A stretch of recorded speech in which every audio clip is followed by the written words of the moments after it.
At first I was enjoying listening to the Nightbird, but after a while I just wanted the Nightbird to shut up.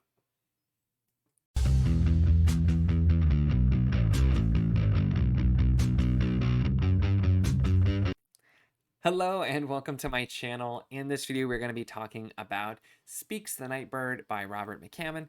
And I could have sworn I already filmed a review for this, and then I was looking and I realized that I did not. I think because I finished this right toward the end of the month and I talked about it in the monthly wrap up and just kind of forgot I didn't film a review. But I wanted to talk about it because this was a patron pick, is picked out, and I was really, really enjoying it, and I still liked this book overall, and I haven't ruled out continuing the series or anything like that. But it was one of those books that just went on for me way, way too long, and the further I got, the longer it just seemed to be taking to get through after really enjoying the first half of it. And I joked, it looks like every book, and for the first 5 books in this series, because it's the first of the series, each successive book gets shorter. So I wonder if that was the author, Robert McCammon, figuring out like, oh, maybe I should go a little bit shorter, because it starts off small and they get quite a bit shorter as they go. And I feel like that could have helped, because sometimes you read a book and you're like, that could have been probably 100 pages shorter. This felt like it really only needed half the length. This was a nearly 800-page book, and it really, I think, could have been half that, and it would have been better for it, because there were a lot of really, really good things with the strengths of the book and the writing, and it really was just the fact that it felt like it kind of got where it was going and then just meandered for quite a long while. And went that route. So I do want to talk. This isn't me just complaining, like I said, because the number one thing is Robert McCammon is a really talented writer as far as his actual prose and his storytelling style. And the actual writing I found extremely enjoyable. And the way the tale is weaved, I think, works really well. There are some asides and things that I think probably could be taken out, but usually there is some sort of purpose to them, even if he's being a little bit long-winded getting there. This is because this is like historical fiction and it's more on the literary side, and so theme is really big important with even the name Speaks the Nightbird. That's kind of a recurring theme about just the idea of something that a person gets obsessed with, and that's all they can focus on, and the way that that's looked at from different characters. And he does use metaphor to great effect with both that as well as many other things throughout. So the actual like the mechanics, the writing, the style there, I think are the biggest thing that stood out. McCammon is really talented as a writer. I think it's just he needed somebody to tell him to cut back a little bit on this one. I imagine I haven't looked at this, but I imagine this probably came after he'd had several successful books. Because usually, if somebody goes this long, especially in the trad pub, it's because they've been successful enough that people just let them. But it's one of those things that I think is just made it more difficult for me to really fully enjoy this. Whereas it started really strong for me and then ended up dropping down to about a 3-star because the second half I struggled with. So what is this about? We should probably talk about it at this point because I've been going for a bit without even getting there. But this is the first book in the Matthew Corbett series, and this is in this first book. Matthew Corbett is the clerk for a magistrate, and they are traveling to the township of Fount Royal.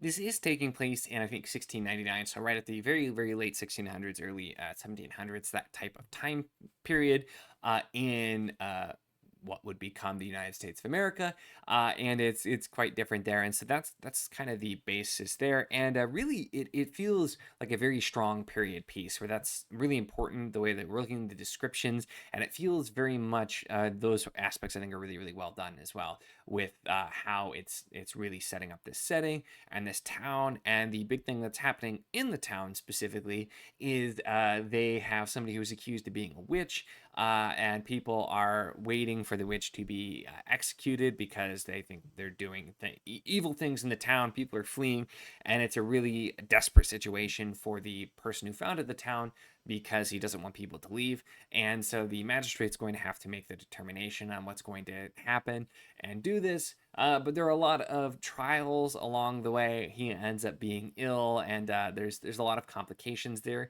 And so Matthew, though, is the clerk with a past coming from a home and kind of had a troubled past as well.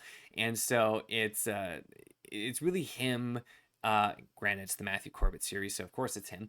But him trying to deal with figuring out what's going on himself, and with all of the other topics where he doesn't really have a whole lot of power to change things necessarily, but him interacting with everybody, and it functions a lot of it as sort of like a mystery, because he's trying to research to see what's actually happened, even though everybody else is really already has decided that this is what happened, this is the switch, what do you need to investigate for? And the magistrate's going to be doing his job as well, but due to his health and some other things as well, he's not necessarily going full bore. So that's sort of the setup here. Now, throughout this, the big thing, like I said, I commented, this feels like this goes a bit too long. Like, I feel like following the characters are really, for the most part, especially the first half of the book, really compelling. The magistrate seems like a good man, maybe a bit set in his ways. Matthew seems like he's really he's intelligent and he's trying to do what's right. And the other characters, I think, are established well. But my nitpicks, and again, I feel like some of this might have come because I just spent too long with it and it started to damp it down.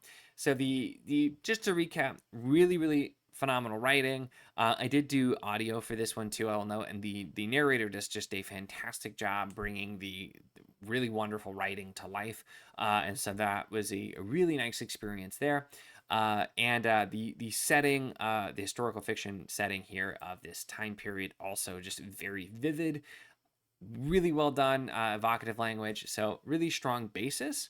And then the further we get is where my nitpick started in. And the first big thing for me is it feels like the way Matthew Corbett is treated as a character, it seems really inconsistent, because he seems like his master either like trusts him, knows he would never lie, is doing the right thing, lets him take initiative, or he's like, no, boy, why would I ever let you do anything or say anything at all out of line? And it feels like we flip-flopped there a bit, which was a little bit irritating to me, because it seems like it just depended on what fit the story better. Now, there are some times where it's like, I just don't want to say in front of company that you shouldn't have done this, so I'm kind of letting you, but then it varies a little bit. So that was the first thing that just felt like that was a little bit weird that happened. The second thing is there are quite a few scenes that just feel like they go on for too long or were not the most necessary. Now, it's my understanding, and I feel if you've read this, you'll very much know what I'm talking about. But it's my understanding that apparently McCammon likes to include just one super disturbing scene.